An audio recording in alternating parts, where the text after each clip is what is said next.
श्रीमद् भगवद गीता के तीसरे अध्याय का महात्म्य। नमस्कार, मैं आभा शर्मा जावास। यदि आपको मेरा ये प्रयत्न सराहनीय लगा हो तो मुझे सब्सक्राइब करके प्रोत्साहित करें। श्री भगवान कहते हैं, प्रिय, जनस्थान में एक जड़ नामक ब्राह्मण था जो कौशिक वंश में उत्पन्न हुआ था। उसने अपना जातीय धर्म छोड़कर बनिए की वृत्ति में मन लगाया। उसे पराई स्त्रियों के साथ व्याभिचार करने का व्यसन पड़ गया था। वह सदा जुआ खेलता था, मदिरा पीता और शिकार खेलकर जीवों की हिंसा करता था। इसी प्रकार उसका समय व्यतीत होता था। धन नष्ट हो जाने पर वह व्यापार के लिए बहुत दूर उत्तर दिशा में चला गया। वहां से धन कमाकर घर की ओर लौटा। बहुत दूर तक का रास्ता उसने तय कर लिया था। एक दिन सूर्यास्त हो जाने पर जब दसों दिशाओं में अंधकार फैल गया, तब एक वृक्ष के नीचे उसे लुटेरों ने धर दबाया और शीघ्र ही उसके प्राण ले लिए। उसके धर्म का लोप हो गया था, इसलिए वह बड़ा भयानक प्रेत हुआ। उसका पुत्र बड़ा धर्मात्मा और वेदों का विद्वान था। उसने अब तक पिता के लौट आने की राह देखी। जब वे नहीं आए तब उनका पता लगाने के लिए वह स्वयं भी घर छोड़कर चल दिया। वह प्रतिदिन खोज करता, मगर राहगीरों से पूछने पर भी उसे उनका कुछ समाचार नहीं मिलता था। तदनंतर एक दिन एक मनुष्य से उसकी भेंट हुई जो उसके पिता का सहायक था। उससे सारा हाल जानकर उसने पिता की मृत्यु पर बहुत शोक किया। वह बड़ा बुद्धिमान था। बहुत कुछ सोच विचार कर पिता का पारलौकिक कर्म करने की इच्छा से आवश्यक सामग्री साथ ले उसने काशी जाने का विचार किया। मार्ग में 7-8 मुकाम डालकर वह 9वें दिन उसी वृक्ष के नीचे पहुंचा जहां उसके पिता की हत्या की गई थी। उस स्थान पर उसने संध्योपासन की और गीता के तीसरे अध्याय का पाठ किया। उसी समय आकाश में बड़ी भयानक आवाज हुई। उसने अपने पिता को भयंकर आकार में देखा। फिर तुरंत ही अपने सामने आकाश में उसे एक सुंदर विमान दिखाई दिया जो महान तेज से व्याप्त था। उसमें अनेकों क्षुद्र घटिकाएं लगी थी।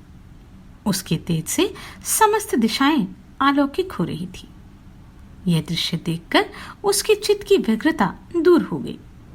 उसने विमान पर अपने पिता को दिव्य रूप धारण किए विराजमान देखा। उनके शरीर पर पीतांबर शोभा पा रहे थे।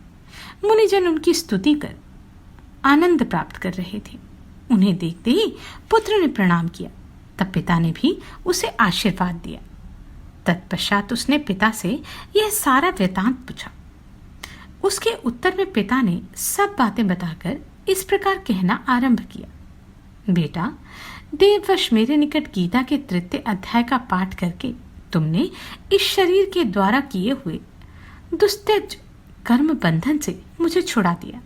अतः अब घर लौट जाओ, क्योंकि जिसके लिए तुम काशी जा रहे थे वह प्रयोजन इस समय तृतीय अध्याय के पाठ से सिद्ध हो गया है। पिता के यूं कहने पर पुत्र ने कहा, तात, मेरे हित का उपदेश दीजिए तथा और कोई कार्य जो मेरे करने योग्य हो अवश्य बतलाइए। तब पिता ने उससे कहा, अनघ, तुम्हें यही कार्य फिर करना है। मैंने जो कर्म किया है वही मेरे भाई ने भी किया है। इससे वे घोर नरक में पड़े हैं। उनका भी तुम्हें उद्धार करना चाहिए तथा मेरे कुल के और भी जितने लोग नरक में पड़े हैं उन सब का भी तुम्हारे द्वारा उद्धार हो जाना चाहिए। यही मेरा मनोरथ है।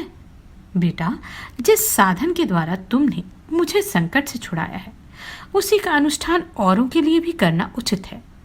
उसका अनुष्ठान करके उससे होने वाला पुण्य उन नारकीय जीवों की संकल्प करके दे दो।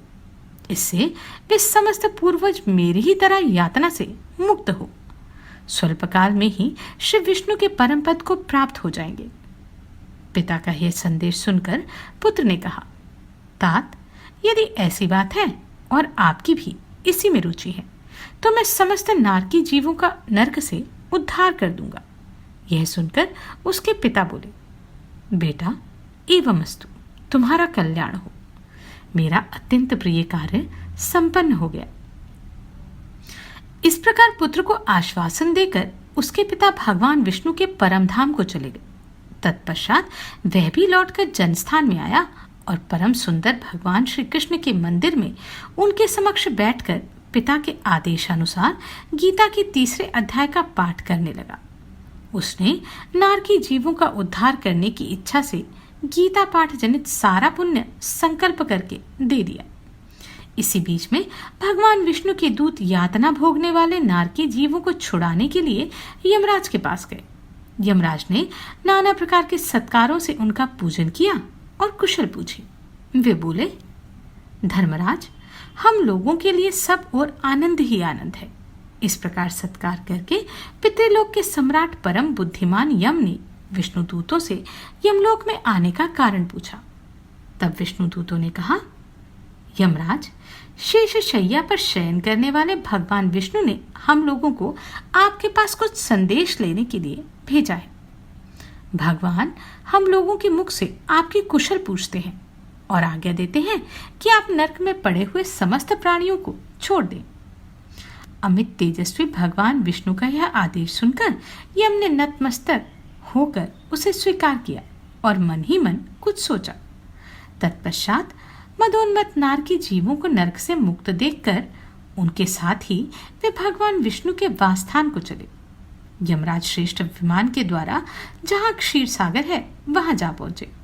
उसके भीतर कोटि कोटि सूर्यों के समान कांतिमान नील कमल के दल के समान श्याम सुंदर लोकनाथ जगतगुरु श्री हरि का उन्होंने दर्शन किया। भगवान का तेज उनकी शैया बने हुए शेषनाग के फनों की मणियों के प्रकाश से दुगना हो रहा था। वे आनंदयुक्त दिखाई दे रहे थे। उनका हृदय प्रसन्नता से परिपूर्ण था। भगवती लक्ष्मी अपनी सरल चितवन से प्रेम पूर्वक उन्हें बारंबार निहार रही थी। चारों ओर योगी जन भगवान की सेवा में खड़े थे। उन योगियों की आंखों के तारे ध्यानस्थ होने के कारण निश्चल प्रतीत होते थे। देवराज इंद्र अपने विरोधियों को परास्त करने के उद्देश्य से भगवान की स्तुति कर रहे थे। ब्रह्मा जी के मुख से निकले हुए वेदांत वाक्य मूर्तिमान होकर भगवान के गुणों का गान कर रहे थे। भगवान पूर्णतः संतुष्ट होने के साथ ही समस्त योगिनियों की ओर से उदासीन प्रतीत होते थे। जीवों में से जिन्होंने योग साधन के द्वारा अधिक पुण्य संचय किया था, उन सबको एक ही साथ वे कृपा दृष्टि से निहार रहे थे। भगवान अपने स्वरूपभूत अखिल चराचर जगत को आनंदपूर्ण दृष्टि से आमोदित कर रहे थे। शेषनाग की प्रभा से उद्भासित एवं सर्वत्र व्यापक दिव्य विग्रह धारण किए नील कमल के सदृश श्याम वर्ण वाले श्रीहरि ऐसे जान पड़ते थे मानो चांदनी से घिरा हुआ आकाश सुशोभित हो रहा हो। इस प्रकार भगवान की झांकी करके यमराज अपनी विशाल बुद्धि के द्वारा उनकी स्तुति करने लगे। यमराज ने कहा, संपूर्ण जगत का निर्माण करने वाले परमेश्वर, आपका अंतःकरण अत्यंत निर्मल है। आपके मुख से ही वेदों का प्रादुर्भाव हुआ है। आप ही विश्व स्वरूप हैं और इसके विधायक ब्रह्मा है। आपको नमस्कार है। अपने बल और वेग के कारण जो अत्यंत दुर्धर्ष प्रतीत होते हैं, ऐसे दानवेंद्रों का अभिमान चूर्ण करने वाले भगवान विष्णु को नमस्कार है। पालन के समय सत्यमय शरीर धारण करने वाले विश्व के आधारभूत सर्वव्यापी श्रीहरि को नमस्कार है। समस्त देहधारियों की पातक राशि को दूर करने वाले परमात्मा को प्रणाम है। जिनके ललाटवर्ती नेत्र के तनिक सा खुलने पर भी आग की लपटें निकलने लगती हैं, उन रुद्र रूपधारी आप परमेश्वर को नमस्कार है। आप संपूर्ण विश्व के गुरु, आत्मा और महेश्वर हैं। अतः समस्त वैष्णव जनों को संकट से मुक्त करके उन पर अनुग्रह करते हैं। आप माया से विस्तार को प्राप्त हुए अखिल विश्व में व्याप्त होकर भी कभी माया अथवा उससे उत्पन्न होने वाले गुणों से मोहित नहीं होते। माया तथा माया जनित गुणों के बीच में स्थित होने पर भी आप पर उनमें से किसी का प्रभाव नहीं पड़ता। आपकी महिमा का अंत नहीं है, क्योंकि आप असीम हैं। फिर आप वाणी के विषय कैसे हो सकते हैं, अतः मेरा मौन रहना ही उचित है। इस प्रकार स्तुति करके यमराज ने हाथ जोड़कर, जगत गुरु, आपके आदेश से इन जीवों को गुण रहित होने पर भी मैंने छोड़ दिया।